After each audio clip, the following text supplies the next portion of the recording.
All right, guys, welcome to Quarantined Algebra 2 on March 30th. What we're going to do today is we are going to take what we learned on Friday about dividing fractions and apply it to dividing rational expressions. So we've been working in this rational expressions unit for quite some time, and we're entering our last day or two here. We're not going to spend a whole lot of time with dividing rational expressions because I think you're going to learn that they are very, very similar to what you've already been doing with other things.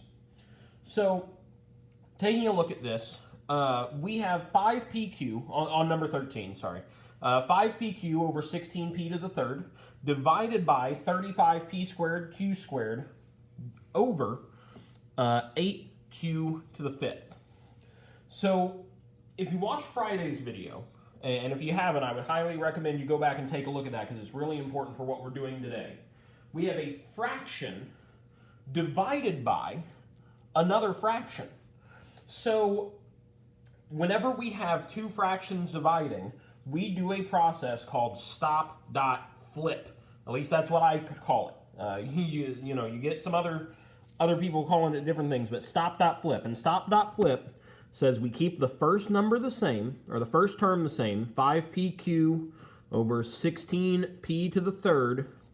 Then we dot, turn that division sign into multiplication, and then we flip. So 8q to the fifth over 35p squared q squared. And we take this dividing rational equations problem and we turn it into a multiplying rational equations problem, just like what you guys were doing last week.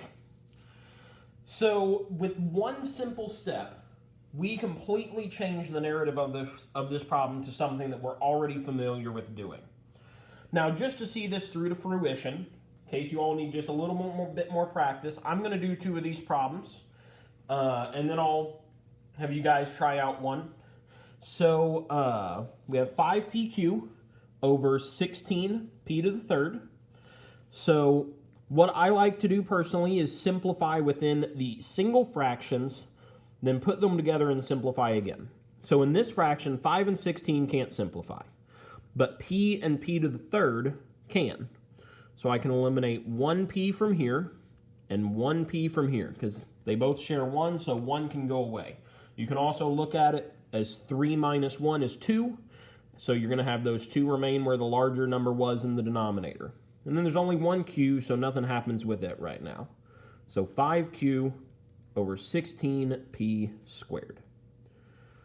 Now we're going to take a look at the other side. 8 over 35, they don't do anything right now. And then we have only a single p in the denominator. Well, I mean p squared, but I'm saying a single one is in, there's not one in the numerator as well. And then we can look at the q's. So we have q to the fifth, q squared. We can do 5 minus 2. So 3 q's are going to remain, and they're going to stay where the bigger one was. So that's up top. So q to the third. Now I'm going to go ahead and multiply these. 5 times 8 is 40, and q times q to the third is q to the fourth, over 16 times 35, which is going to be a big number, and I probably should put that into a calculator. So I'm grabbing that real quick, because I don't want to lead you all astray. So we get 560. And then p squared times p squared is going to be p to the fourth. Now finally, we ask ourselves one last time, can we simplify anything? Now at this point, there's no variables that simplify, right? The numerator only has p's, the denominator only has q's, or vice versa. But those are good. But we do have a 40 over 560. Now, just glancing at that, I know they have, at bare minimum, 10 in common. I'm very confident they have 20 in common. And maybe they even have all the way to 40. But I'm just going to go ahead and simplify this fraction. 40 over 560 simplify that fraction, and I get 1 over 14. So they do, in fact, both have 40 in common, and I'm able to simplify 40 and the 560 into 1 and 14. So ultimately, I end up with just q to the 4th over 14 p to the 4th. And there's my answer.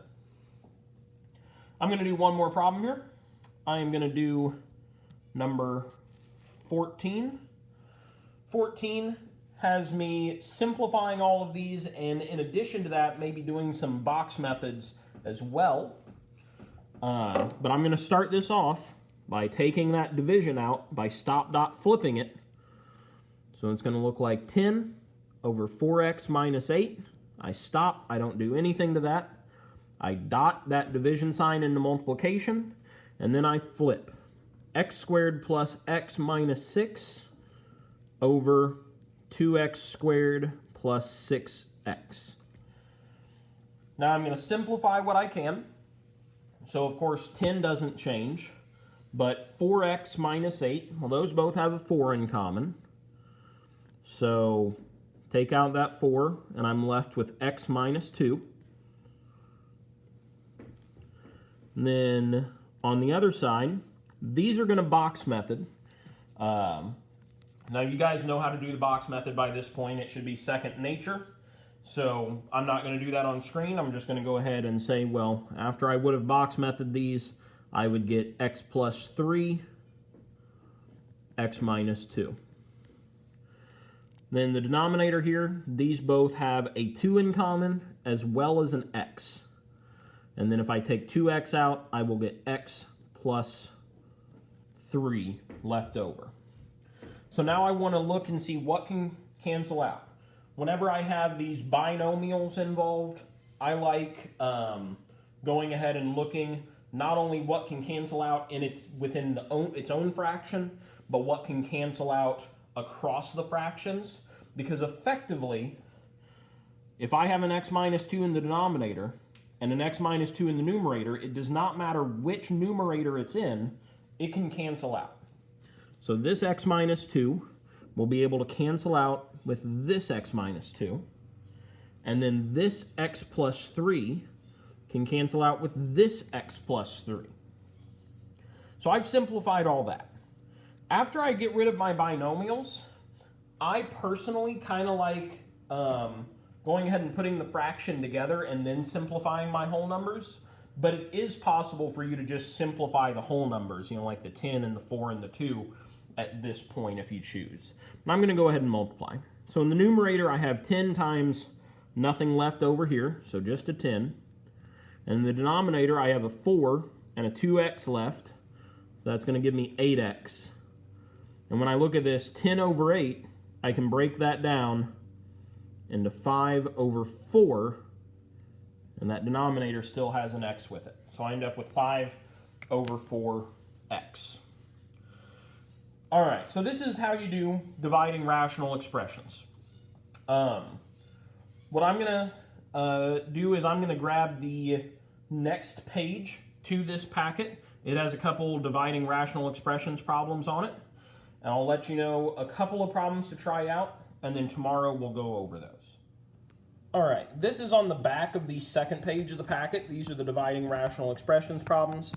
I'd recommend trying out 15, 16, and 19. Try out those. If you have any questions on them, let me know. If there's any that you need me to go over that you get stuck on, send me an email, and I'll go over them in the video tomorrow. But 15, 16, 19, give those a shot.